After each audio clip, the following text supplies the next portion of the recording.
तसेच वैभव नाईक देखील त्यांचा देखील धन्यवाद। या मागणीसाठी तुम्हाला मुंबईतून, ठाण्यातून, रायगडातून, पालघरातून सगळ्या ठिकाणाहून यावं लागलं। मोदीजींना माहिती नाही जीजी पाटील कोण होते ते। जरा इतिहास बघा, त्यांनी लोकांना जोडण्याचं काम केलं, तोडण्याचं नाही। सगळा समाज त्यांच्या बरोबर होता। आणि मी तुम्हाला सांगतो, तिथे नवी मुंबई केली, आमच्या शेतकऱ्याच्या जमिनी तुम्ही लुटल्या, त्याचा मोठा लढा त्याला करावा लागला। त्यावेळेला विधानसभेमध्ये मी पत्रकार म्हणून काम करत होतो आणि पाटील साहेब ज्या तऱ्हेने ज्या तोडतीनं तो प्रश्न मांडत होते तो मी पाहिलेला आहे। त्यासाठी लोकांना त्याग करावा लागलेला आहे, अनेकांच्या गोळ्या खाव्या लागलेल्या आहेत। आणि 12.5% विकसित जमीन देण्याच्या संबंधात जो निर्णय झाला तो डी.बी. पाटलांच्यामुळे झाला, लक्षात घ्या।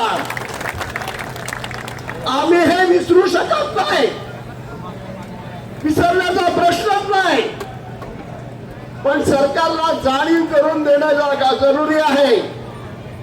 हा आमचा जननेता होता। 3 ऑक्टोबरला मुख्यमंत्र्यांनी मिटिंग घेतली, सर्व लोक त्याच्यामध्ये होती।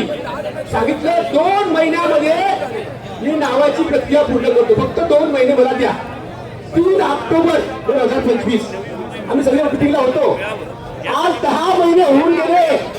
त्यांनी काय शब्द दिला होता की माझं पंतप्रधानांसोबत चर्चा झालेली आहे, त्यांनी ग्रीन सिग्नल दिलेलं आहे आणि आम्ही नावाची प्रक्रिया पूर्ण करून नोटिफिकेशन काढू, अधिसूचना काढू।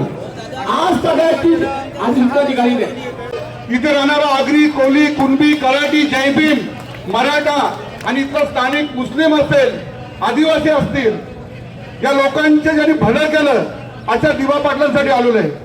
कारण आगरी समाजामध्ये आजपर्यंत एवढी मोठी व्यक्ती होणं कठीण आहे आणि एकदा विमानतळाचं नाही लागलं ते पूर्ण होणे नाही। म्हणून काली, सुमित आणि याची टीम आम्ही मुरलीधर मोहोळ यांना भेटून आलो काल।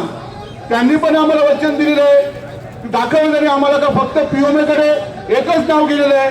त्यांनी ते पण सांगितलं छत्रपती संभाजीनगरचं नाव असेल, पुण्याचं नाव असेल, ते अजून असं राखून ठेवलेलं आहे। बघा मित्रांनो, या मंचावर आम्ही सत्तेतले जेवढे नगरसेवक नेते सर्व इथे आलेलो आहे। कोणाला दोष देण्यापेक्षा दिवा पाटलांचं नाव जोपर्यंत लागत नाही, जरी आम्ही सत्तेमध्ये असलो तरी भूमिपुत्र म्हणून आम्ही सदैव तुमच्या पाठीशी राहू, हे तुम्हाला वचन देतो। जय हिंद, जय महाराष्ट्र।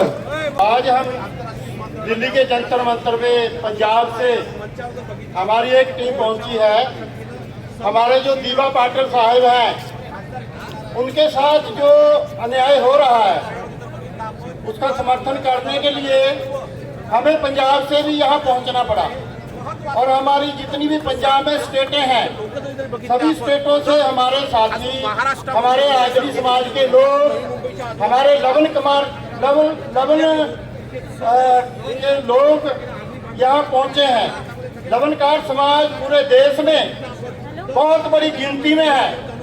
और हमारा कहना यह है सरकारों से, जो महाराष्ट्र में अंतर्राष्ट्रीय हवाई अड्डे का नामकरण करना है हमारे दिवा पाटिल साहब के नाम पर, वो जल्दी से जल्दी कर दिया जाए, नहीं तो ये आंदोलन और भी बड़ा हो सकता है।